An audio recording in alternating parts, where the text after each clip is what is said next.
दोस्तों, क्या आपको पता है कि दुनिया के सबसे बड़े चीनी उत्पादक देशों में शामिल भारत ने 2025-26 में अपनी चीनी को दुनिया के बाजार में भेजने पर ऐसा ब्रेक लगाया है कि पूरी ग्लोबल शुगर इंडस्ट्री की नजर भारत पर टिक गई है।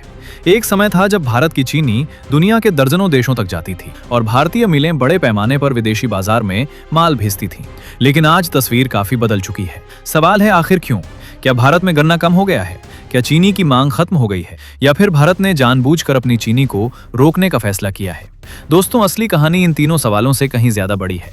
2025-26 के सीजन में भारत सरकार ने चीनी के खुले निर्यात की जगह सीमित कोटा सिस्टम अपनाया और शुरुआत में सिर्फ 15 लाख टन चीनी निर्यात की अनुमति दी। फिर फरवरी 2026 में इसमें 5 लाख टन और जोड़कर कुल कोटा 20 लाख टन कर दिया गया।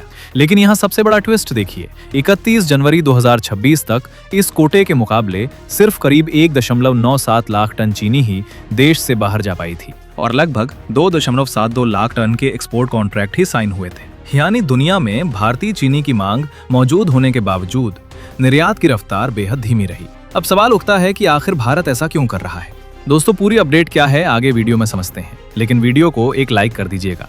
अब जरा उन देशों पर नजर डालिए जहां भारतीय चीनी की मांग अभी भी बनी हुई है। संयुक्त अरब अमीरात, बांग्लादेश, अफगानिस्तान, श्रीलंका, भूटान, जिबूती, सोमालिया और कई अफ्रीकी बाजारों में भारतीय चीनी पहुंच रही है। Shri Renuka sugars, EID Parry, Balrampur Chini mills, Dalmia Bharat sugar, Dhampur sugar और त्रिवेणी इंजीनियरिंग जैसी कंपनियां इस कारोबार में महत्वपूर्ण भूमिका निभाती हैं। लेकिन यहाँ असली खेल सिर्फ ये नहीं है कि भारत चीनी किस देश को बेच रहा है। असली खेल ये है कि भारत अपनी चीनी का कितना हिस्सा विदेश भेजना चाहता है और कितना अपने देश के लिए बचाकर रखना चाहता है।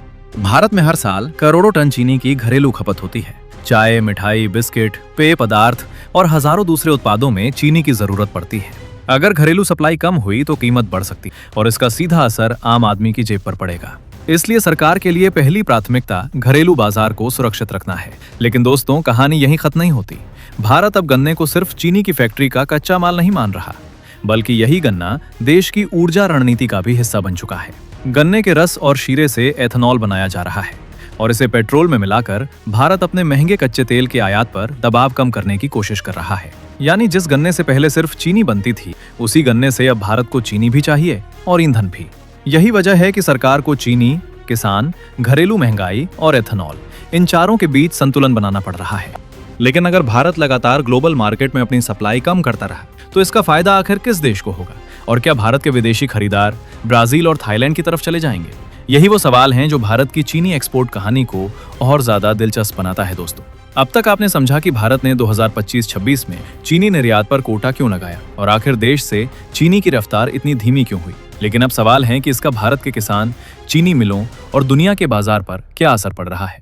सबसे पहले समझिए कि 20 लाख टन का एक्सपोर्ट कोटा मिलने के बावजूद विदेशी बाजार में भारतीय चीनी उतनी तेजी से नहीं पहुंच पाई, क्योंकि अंतर्राष्ट्रीय बाजार में कीमतें कई बार भारतीय चीनी के मुकाबले कम रही हैं और ऐसे में भारतीय मिलों के लिए निर्यात करना उतना फायदेमंद नहीं रहा। फरवरी 2026 तक भारत से करीब 3.15 लाख टन चीनी ही एक्सपोर्ट होने की रिपोर्ट सामने आई थी, जबकि सरकार ने 20 लाख टन की अनुमति दी थी। लेकिन दोस्तों, यहाँ एक और बड़ा खेल है। दुनिया के बाजार में भारत अकेला खिलाड़ी नहीं है। ब्राजील और थाईलैंड जैसे देश लगातार चीनी की सप्लाई कर रहे हैं। जब भारत अपनी सप्लाई कम करता है तो विदेशी खरीदारों के पास दूसरे विकल्प मौजूद रहते हैं। यही वजह है कि भारतीय कंपनियों के लिए विदेशी बाजार में अपनी पकड़ बनाए रखना चुनौती बन जाता है। दूसरी तरफ भारत के अंदर गन्ने की कहानी भी बदल रही है। अब गन्ने का हर हिस्सा सिर्फ चीनी बनाने के लिए इस्तेमाल नहीं हो रहा। एथेनॉल नीति के कारण गन्ने के रस और शीरे से ईंधन बनाने का रास्ता खुला है। मौजूदा सीजन में करीब 30 लाख टन चीनी के बराबर उत्पादन एथेनॉल की तरफ डाइवर्ट होने का अनुमान बताया गया है। इसका मतलब साफ है, भारत को एक तरफ देश के लिए चीनी चाहिए और दूसरी तरफ पेट्रोल में एथेनॉल मिलाकर तेल आयात पर निर्भरता कम करनी है। यही संतुलन सरकार के लिए सबसे बड़ी चुनौती बन गया है। लेकिन अब 2026 में कहानी ने एक और बड़ा मोड़ ले लिया है। देश में चीनी की कीमतें बढ़ने लगीं और सरकार को घरेलू सप्लाई बढ़ाने के लिए नए कदम उठाने पड़े। अगस्त 2026 में भारत ने करीब एक दशक बाद पहली बार 1 मिलियन टन कच्ची चीनी को ड्यूटी फ्री आयात की अनुमति दी, ताकि घरेलू बाजार में सप्लाई बढ़े और कीमतों पर दबाव कम हो।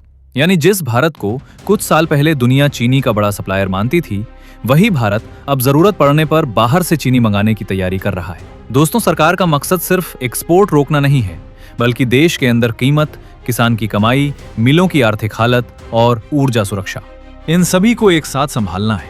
और अब सवाल यह है कि क्या भारत फिर से दुनिया के सबसे बड़े चीनी एक्सपोर्टरों में अपनी पुरानी जगह वापस हासिल करेगा, या आने वाले समय में भारत चीनी से ज्यादा एथेनॉल और दूसरी फसलों पर ध्यान देगा।